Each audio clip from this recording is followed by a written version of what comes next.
What's up, guys? It's Mark from Erickson Machine, and today we got some new tools from Watcon.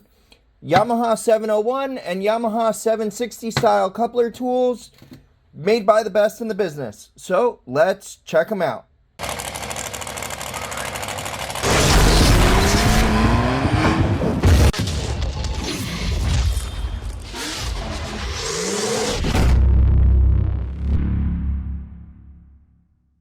What's up, guys? It's Mark from Erickson Machine. Thanks for coming back to the channel. I also want to take a second and thank everybody that went to ericksonmnp.com and bought merch. It's greatly appreciated. It really helps the channel.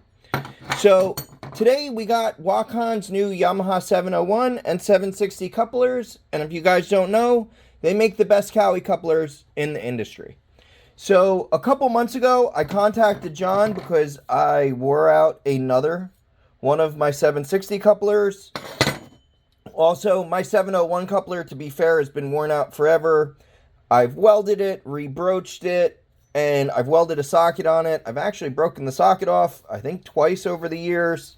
But, as you can see, so a lot of the other companies use a fairly soft steel, and they end up looking like this. So, or like this, which, you know, if you remove just your own personal jet ski stuff, that's not that big of a deal, but we pull thousands of couplers off. You know, so I've had John's coupler tool for a long time, and at one point, my employee misplaced it, so I ordered another one, which is why we have two of them, but one of these two, to be honest, not sure which one, has removed over, you know, easily 2,000 couplers. And if you notice, there is very little wear on these things. So you can see it's mainly the plating. So, but you can see these tools last. Now, on these, we've already removed a couple, and you can see they work just as well. So, he is now making the Yamaha 701 and the Yamaha 760. The cool thing with this is when I had stripped this one out, I contacted him and said, hey, you know, I don't want to step on your feet. Why don't you make these tools so that way I can use them and not keep stripping them? And he said that was a great idea. And here they are. So the cool thing is they are both tool steel. They are, my understanding is laser cut, then hardened and plating.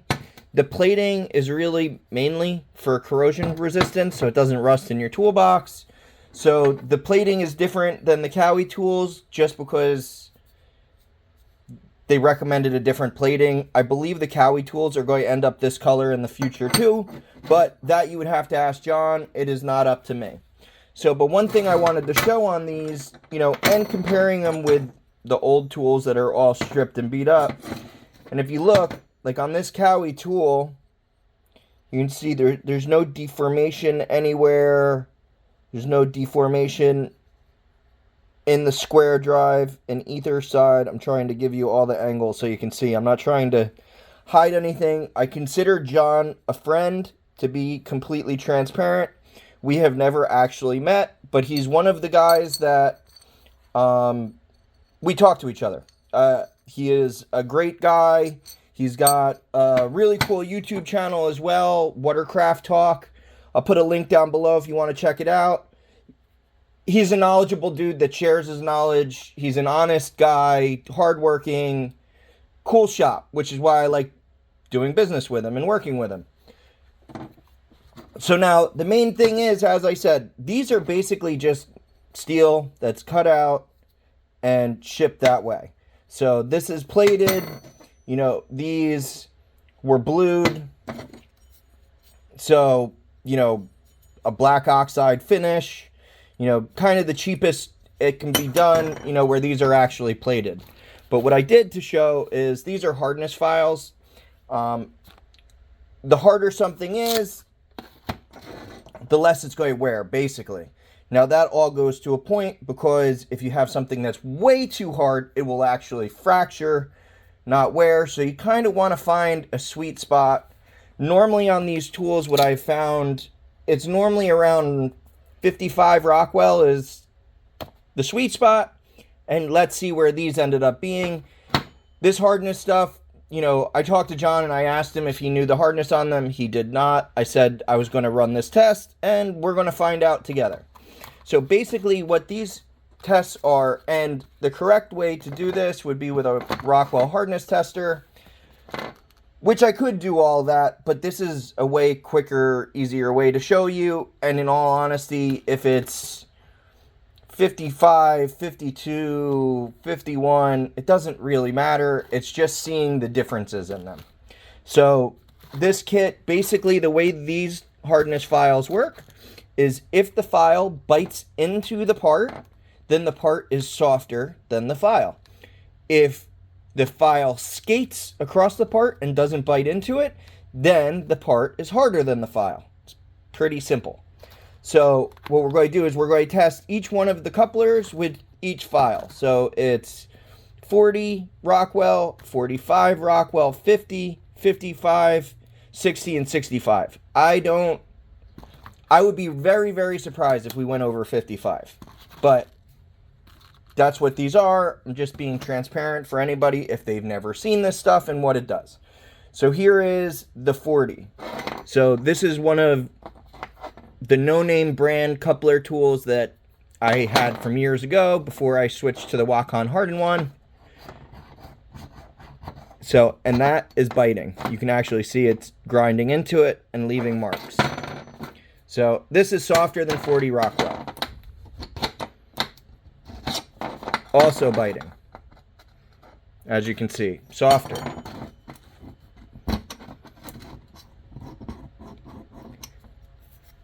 This one just bites. So this one's probably right around 40. My guess would be like 39.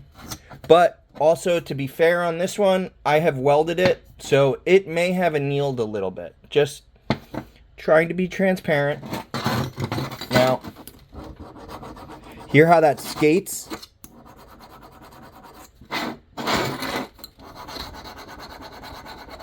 Hear how it skates? I don't know if... I'm hoping this is picking up the difference. It's not biting in at all. So that is the 40. Let's go to 45. I'm going to test this one too because technically this one skated a little bit. Alright, so this one bites completely, as you can see. Also completely. I don't know if you could see. I might have been out of frame a little bit. You can see it bites in. Bites in. Let's go to a different ear. Obviously, these are my tools. I don't care if I scratch them up a little bit. Skates off. Skates off. Skates off. Skates off. So that's the 45. Let's go to 50.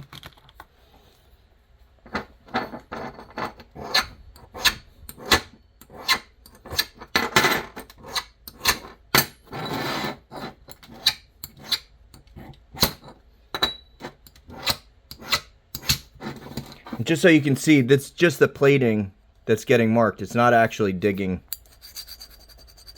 in. Let's go to 55.